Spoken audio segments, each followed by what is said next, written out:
श्री निम्बार्क जयंती के अवसर पर श्रीधाम वृंदावन से इस बार भक्ति और श्रद्धा का अद्भुत संगम देखने को मिला। गौतम ऋषि आश्रम में आयोजित इस कार्यक्रम में सैकड़ों श्रद्धालुओं ने भाग लिया और संतों के साथ मिलकर भक्ति में लीन नजर आए। देखिए वृंदावन से हमारी ये ग्राउंड रिपोर्ट।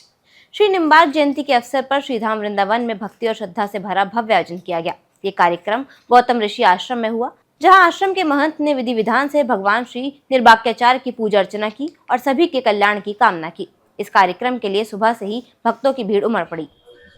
मैं निम्बार्क से दीक्षित हूँ, यहाँ संप्रदाय से, निम्बार्क संप्रदाय से दिल्ली रहती हूँ। राधा रानी की कृपा से, आचार्यों की और गुरु की कृपा से मुझे वृंदावन आने का सौभाग्य मिलता रहता है।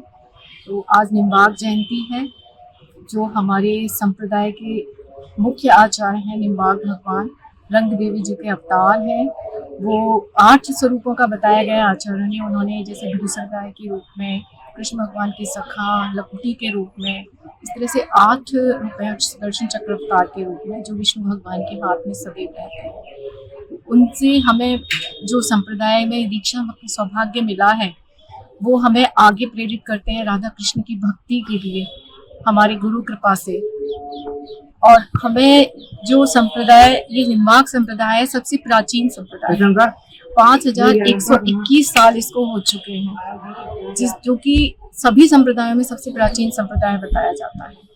हमारे आचार्य गुरु हमें भगवान श्री कृष्ण के युगल हंस स्वरूप जो हैं, उनके लिए भक्ति के लिए प्रेरित करते हैं और हमें उनके चरणों में सदैव अपने को समर्पित रखने के लिए प्रेरित करते हैं। उनकी कृपा से हमें राधा कृष्ण की भक्ति, राधा रानी के चरणों की भक्ति का सौभाग्य मिला। इस अवसर पर पूरे आश्रम परिसर में भक्ति और उत्साह का माहौल दिखाई दिया, जहां एक तरफ श्रद्धालु भजनों और कीर्तनों में डूबे नजर आए, तो वहीं दूसरी तरफ संतों के वचन और प्रवचनों ने वातावरण को और भी पवित्र बना दिया।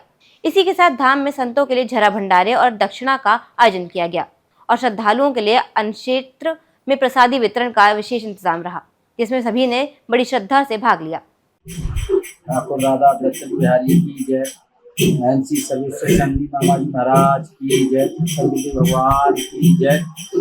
यानी हमारे गौतम ऋषि आश्रम में ठाकुर राधा वृंदावन बिहारी मेरे सतगुरुदेव श्री एन सर्वेश्वर संगीत महाराज की कृपा से यहाँ अन्न क्षेत्र एवं गौ सेवा और संत सेवा का आयोजन होता है।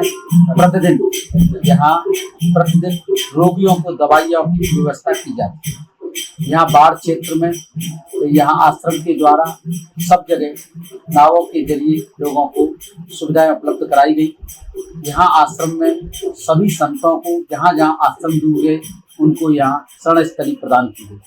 ये आश्रम की हमारे गुरुदेव की कृपा ही है, हमारे गुरुदेव की आज्ञा है कि यहाँ पर प्रतिदिन रोजाना अन्न क्षेत्र एवं नाम संकीर्तन चलना चाहिए। ये हमारे गुरुदेव की आज्ञा से सब कुछ यहाँ चल रहा है। इसीलिए ये सेवाएं गुरुदेव की कृपा बरसती रहे और निरंतर जारी रहे। इसके अलावा हमें आयोजन के दौरान आश्रम के आसपास का पूरा इलाका रोशनी और फूलों से सजा हुआ था। गौतम ऋषि आश्रम, जो करीब 100 वर्ष पुराना है, राधा केली कुंज प्रेमानंद महाराज जी के आश्रम के बिल्कुल पास स्थित है और यहाँ हर वर्ष निम्बार्क जयंती का आयोजन बड़ी श्रद्धा और उत्साह के साथ मनाया जाता है।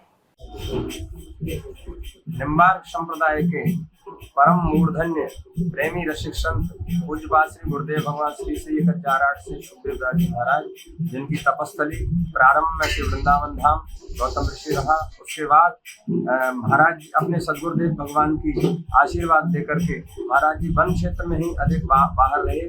प्रारंभ में धमोनिया जो सर्वत्र के पास पड़ती है गुफा है, बीभत्स जंगल है। आज से 50 वर्ष पूर्व वहाँ उन्होंने रह करके लंबे समय तक तपस्या की, भगवान को रिझाया। उसके बाद बिरखों की खो में भी जो मड्रायल के पास है, रोधई के पास, उसमें भी महाराज जी रहे।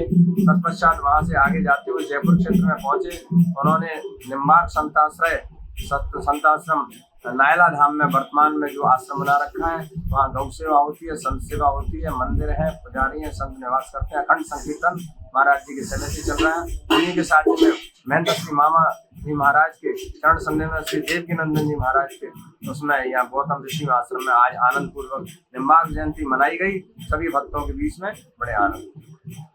वृंदावन की पावन भूमि पर आयोजित ये श्री निर्भाग्याचार्य की जयंती केवल एक धार्मिक पर्व नहीं, बल्कि भक्ति, सेवा और संस्कारों का जीवंत प्रतीक बन चुका है। जो साबित करती है कि यहाँ की परंपरा और आस्था समय के साथ और भी गहरी होती जा रही है।